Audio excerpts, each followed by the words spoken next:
Welcome to the Learning Pines YouTube. We hope this video helps. You're starting in Chrome with the right Google account signed in. This matters because Safe Search links to your account preferences.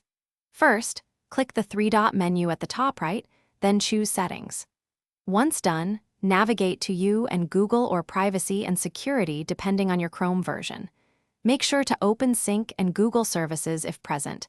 This is where Safe Search controls often appear. This immediate path gets you to the control panel without detours, so you can enable filtering quickly.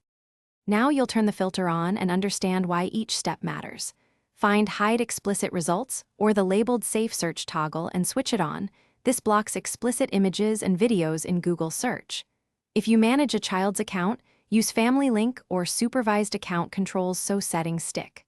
Also check Chrome site settings to block specific content types at the browser level. This adds another layer. Once enabled, test a search to verify changes and ensure the filter is actively applied. Finish by securing and testing the setup so it remains effective. If it's a child account, lock Safe Search via Family Link or account-level controls so others can't toggle it off.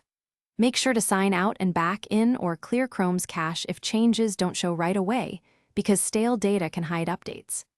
If results still bypass filters, disable browser extensions and remember Safe Search doesn't apply in incognito. Check device-level parental controls as the final troubleshooting step. Thanks for watching. Consider subscribing if we helped you.